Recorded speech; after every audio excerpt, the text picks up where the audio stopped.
दे धडक बेधडक आपल्या परिसरातील ताज्या घडामोडी, घटना, समस्या, विविध क्षेत्रातील सर्वदूर बातम्या पाहण्यासाठी लोकशक्ती लाईव्ह न्यूज चॅनलला सबस्क्राईब करा आणि नोटिफिकेशन मिळवण्यासाठी बेल आयकॉनला प्रेस करा।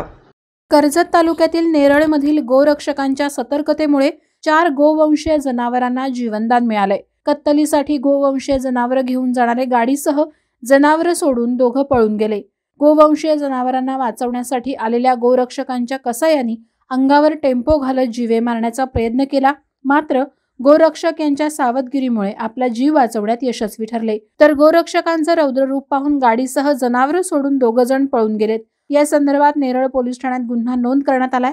कर्जत तालुक्यातील नेरळ कळम येथून गोवंशीय जनावर कत्तलीसाठी नेरळच्या दिशेने येत असल्याची माहिती नेरळ येथील गोरक्षक प्रज्ञेश खेडकर आणि त्यांच्या मित्रांना मिळाली होती। त्या अनुषंगाने खेडकर यांनी आपल्या मित्रांना सोबत घेऊन टेम्पोचा मोटरसायकलवरून पाठलाग केला।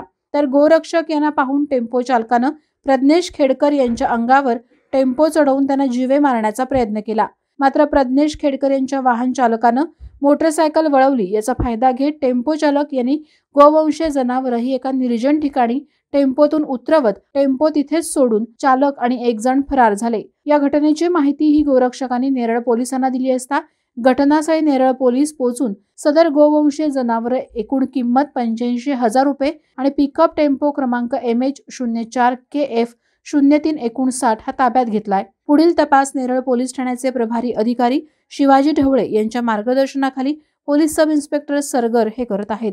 लोकशक्ती लाईव्ह साठी आनंद सकपाळ, कर्जत। अशाच सच्चाई दर्शवणाऱ्या बातम्या पाहण्यासाठी लोकशक्ती लाईव्ह न्यूज चॅनलला लाईक करा, शेअर करा आणि सबस्क्राईब करा।